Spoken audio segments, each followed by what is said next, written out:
The Mamiya 7, a 6x7 medium format rangefinder camera. A camera system that's been praised by many, but is it worth the current prices that are asked online? Or is it all hype? Today I'm going to talk about my thoughts on using it and if I would recommend buying one.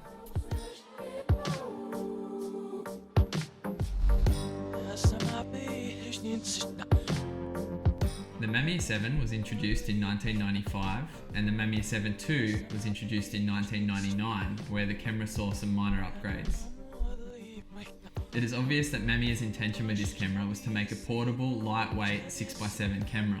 A camera that handled just like a 35mm camera but yielded images 4.5 times bigger.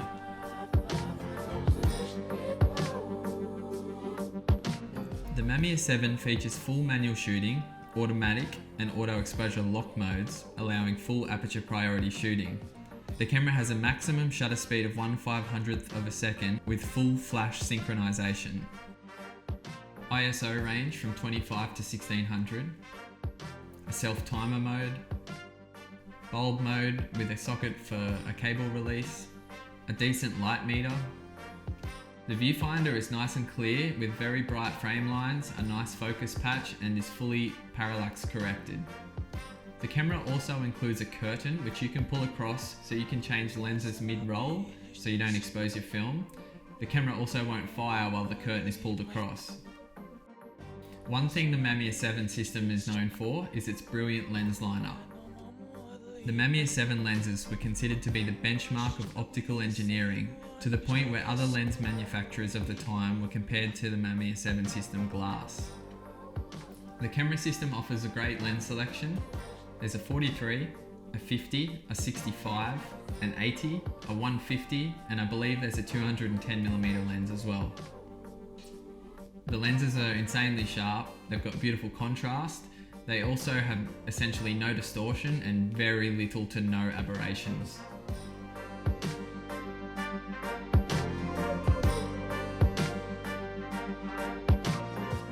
So I've had the camera for about 8 months and I've used it as my main camera in that time. And the first thing I noticed was how good the grip is on it. It really is nice to hang on to. It feels really well placed in your hand.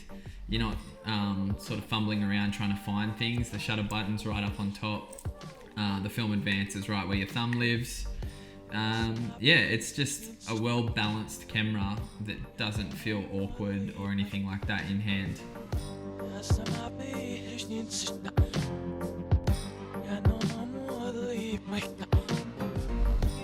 I always get asked if it's a heavy camera.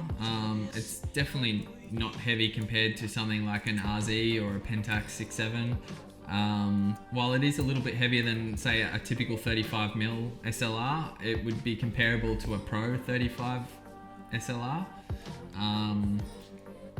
It's made out of like a hardened plastic shell, and I've had no worries about it breaking or being fragile. I do look after my gear, but I'm also comfortable to know that this thing can take a knock if it needs to. And if Mamiya were to have made this out of metal, I feel like it would have taken away from the charm of its portability and just being a great everyday carry sort of 6x7 camera.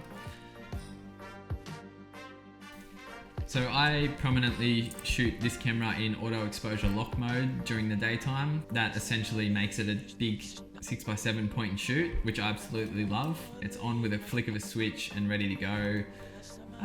I've rarely missed shots with this. One, because it's always on me, but two, the light meter and just having that auto mode has allowed me to capture moments that I would have missed with something like a GW 690 without a meter or all those automatic features. Yeah, so that's a big plus for this camera, is you can just use it like a point and shoot, which is insane because the detail that this thing can produce is out of this world.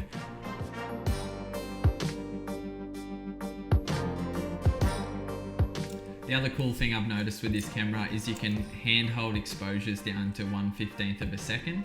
So if you're shooting at dusk or something with only some dim artificial lighting, you can successfully get shots with pretty slow shutter speeds hand holding the camera. So what I absolutely love about this camera is it is really reliable. I've never had an issue with it. And the other thing is it's predictable. And when I say that, I don't mean it in a boring sense. I mean, I know it's going to work. I know what sort of images to expect out of it. And I think it's mainly because it's somewhat modern in terms of technology, and being made in the mid to late 90s through to the early 2000s. You've got some modern-ish tech inside where it operates like a lot of modern cameras. Here are some images I've made with the camera and the 65mm f4 lens attached.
There are a couple limiting factors to the camera system. The first thing that comes to mind are the lenses are actually slow in terms of aperture values. So if you like to get intimate, shallow depth of field portrait shots, this may not be the camera system for you. The other thing I should mention about the Mamiya 7 system is the prices that they're going for. Do I think the cameras are worth what they're currently getting online? The short answer is yes, but I would say that I would opt for the first version over the second version. Where the Mamiya 7 II differs from the first version is they upgraded the viewfinder frame line window with a polarized blue coated surface. It apparently gives it more contrast. They added a double exposure function. They added a strap lug like a normal camera, and a few other little cosmetic changes, but they are the same cameras, they take the same lenses, they'll make the same pictures. That's why I'd recommend getting a clean first version over a used second version.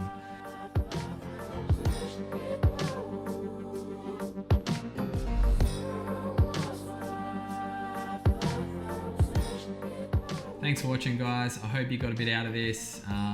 The Mamiya 7 is definitely a camera that people think is overhyped. I genuinely don't think it is. I just think it's a brilliant tool, and it's worth whatever someone's willing to pay for one. In saying that, buy what you can, just get out there and shoot. Thanks for watching.